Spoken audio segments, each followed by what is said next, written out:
Assalamualaikum warahmatullahi wabarakatuh. Perkenalkan, nama saya Jatwi Farhan Dekasya dari kelas 1C. Ingin membahas tentang keterampilan dasar dalam ilmu sosial.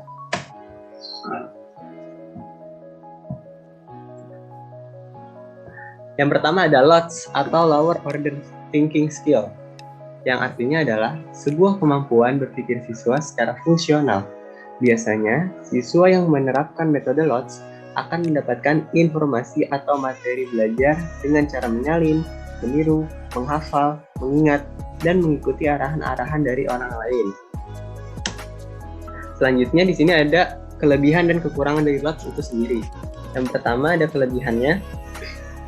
Kelebihan dari LOTS adalah lebih mudah berpikir hal-hal yang bersifat eksplisit. Yang dimaksud dari eksplisit ini, siswa itu lebih mudah mengerjakan soal yang angkanya 1, 2, 3 dibandingkan dengan angka 1A, 2B, ataupun 3C. Yang kedua, fokus pada satu materi. Biasanya, yang menggunakan metode LOTS itu dalam belajar fokus menghafal dan membaca rangkuman satu materi sampai tuntas, baru lanjut ke materi selanjutnya. Dan yang ketiga, mempunyai referensi belajar yang terarah. Maksudnya dari ini adalah belajar sesuai dengan arahan atau materi yang diberikan dari orang lain, misalnya dari guru sekolah. Namun ada juga kekurangan dari LOTS itu sendiri. Yang pertama, kurang mengasah kemampuan berpikir logis dan kritis pada materi yang dipelajari. Yang kedua, kemampuan kognitif dan penalarannya sulit berkembang. Yang ketiga, lemah dalam memahami konsep pembelajaran dan menentukan hubungan antara konsep karena belajarnya hanya dari mengingat dan menghafal. Dan yang terakhir, cenderung mudah bosan dan jenuh saat belajar.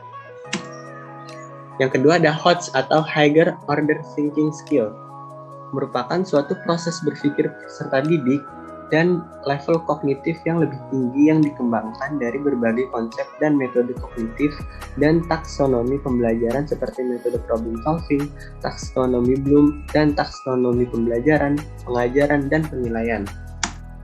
Tujuan dari HOTS ini sendiri adalah bagaimana meningkatkan kemampuan berpikir peserta didik pada level yang lebih tinggi, terutama yang berkaitan dengan kemampuan untuk berpikir secara kritis dalam menerima dan berbagai jenis informasi, berpikir kreatif dalam memecahkan suatu masalah, menggunakan pengetahuan yang dimiliki, serta membuat keputusan dalam situasi-situasi yang kompleks. Adapun manfaat dari penilaian HOTS ini, yang pertama, meningkatkan motivasi peserta didik karena penilaian HOTS dapat menghubungkan materi pembelajaran di kelas dengan konteks dunia nyata, sehingga pembelajaran terasa lebih bermakna. Yang kedua, meningkatkan hasil belajar untuk penilaian, dan yang terakhir, meningkatkan daya saing peserta didik baik tingkat nasional maupun internasional, karena melalui pengalaman kerja penilaian HOTS peserta didik akan memiliki kemampuan berpikir kritis dan kreatif yang lebih baik.